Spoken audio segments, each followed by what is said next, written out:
রেলগাড়ির কামরায় হঠাৎ দেখা। ভাবিনি সম্ভব হবে কোনো দিন। আগে ওকে বারবার দেখেছি লাল রঙের শাড়িতে, ডালিম ফুলের মতো রাঙা। আজ পরেছে কালো রেশমের কাপড়, আঁচল তুলেছে মাথায়।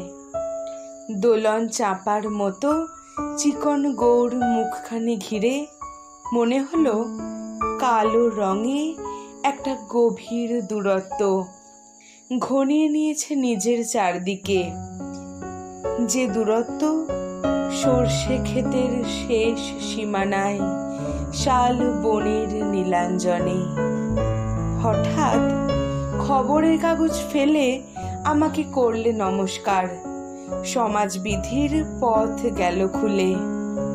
আলাপ করলেম শুরু। কেমন আছো, কেমন চলছে সংসার ইত্যাদি। সে রইল জানলার বাইরের দিকে চেয়ে, যেন কাছের দিনের ছোঁয়াচ পার হওয়া চাহনিতে। দিলে অত্যন্ত ছোট দুটো একটা জবাব, কোনোটা বা দিলেই না। বুঝিয়ে দিলে হাতের অস্থিরতায় কেন এসব কথা, এর চেয়ে অনেক ভালো চুপ করে থাকা। আমি ছিলাম অন্য বেঞ্চিতে ওর সাথীদের সঙ্গে। এক সময়ে আঙুল নেড়ে জানালে কাছে আসতে। মনে হলো কম সাহস নয়। বসলুম ওর এক বেঞ্চিতে। গাড়ির আওয়াজের আড়ালে বললে মৃদু স্বরে, কিছু মনে করো না।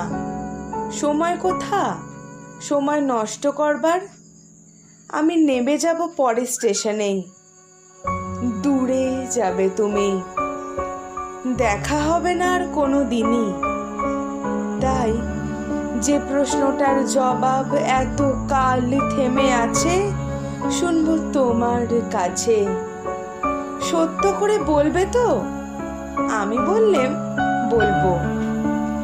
বাইরের আকাশের দিকে তাকিয়ে শুধলো, আমাদের গেছে যেদিন একেবারেই কি গেছে, কিছুই কি নেই বাকি। একটুকু রইলেন চুপ করে। তারপর বললেন, রাতের সব তারাই আছে দিনের আলোর গভীরে। খটকা লাগলো। কি জানি বানিয়ে বললেন নাকি। ও বললে, থাক ওসব কথা, তুমি যাও ওদিকে। সবাই নেমে গেল পরের স্টেশনে। আমি চললেম একা।